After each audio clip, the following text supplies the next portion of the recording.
Man, is it great to be a Rockets fan right now. I mean, the Rockets to me look like the best team out west in the bubble, just from these, how many games it's been, 10 games, man. Especially with that defense.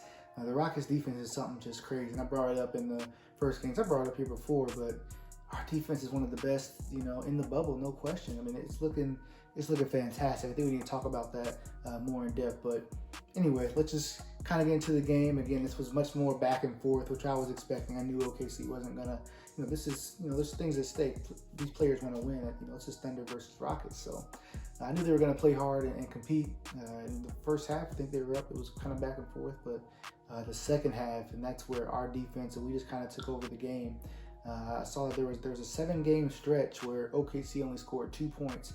Into the third quarter, about midway through the fourth, 7 minutes of basketball, we held the OKC Thunder to 2 points. And you just really see that our switching defense, I brought this up, this was going to be something they were going to struggle with. I knew Chris Paul specifically wouldn't get what he wanted, but I wasn't so sure we'd be able to lock down Shooter and Shea, which Shea had a good game tonight. I just wasn't too sure how that would work out.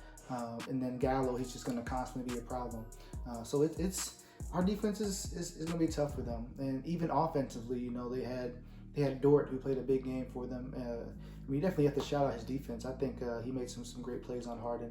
I know he's a great defender, but I wasn't expecting him to disrupt Harden as much as he did. And I think Harden actually played well because he could have. There was a regular season game where Harden was like 1 for 17 for 3. He was that cold tonight. He didn't do that. It was a playoff game. He did make some plays out of it. He made some, he got his teammates involved. He didn't just force shots as much as he could have because, he wants to show the rookie that he can't guard him. No, he kicked it out. He made the passes and continued making the plays. So shout out to Harden for that. And Harden played good defense as well. Again, I really do think the team is so locked in right now. And it's funny because, anyone like Russ hasn't played these 2 games, and again, I just have to talk about it because like elephant in the room, right? Like Russ would have been even more of this, this kind of buying into just intensity and going all out, especially like in the playoffs. Like Russ is gonna fit right into this. Like it'd have been beautiful, like just like it is already. But I'm excited for Russ to be a part of what's going on because what we're seeing here, guys, this is a team coming together. This is not just one player taking over both the games. As great as Harden was in the first game, he was great. That wasn't just him that won the game. Yes, he was the best player, but like so many other guys contributed, especially again defensively, communication, just making sure everybody's doing exactly what they need to do. This is special. This is a team that is locked in, and honestly, more so than any other team in the playoffs right now. From the games I've watched, like I just can't think of a team I've seen just really be, just as locked in. The Heat have been impressive, but just a lot to say. Very excited. Russell Westbrook's been my guy, and now I'm obviously a Rockets fan now because of that. But this feels like, I mean, I haven't thought that Russ could get a championship like this since 2016.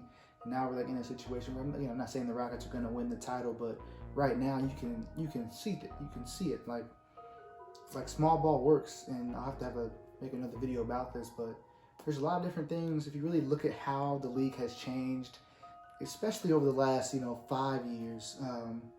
Man, like it's hard for me to imagine that there won't be more teams doing what the Rockets are doing.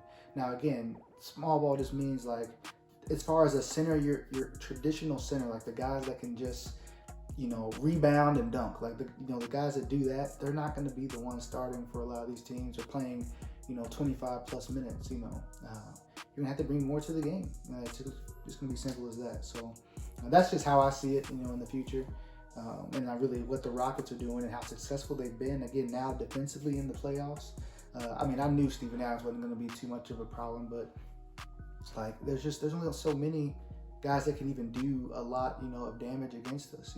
Steven Adams is never going to score 30 points in a basketball game. I don't think he ever has. Like that's not it's just not going to happen. Even if we played, a 6 foot PJ or a 6'5" PJ Tucker on him, it's not going to happen. So he has definitely been a problem for the Thunder, not just in many series in the postseason, but definitely in this one. They got to figure that out.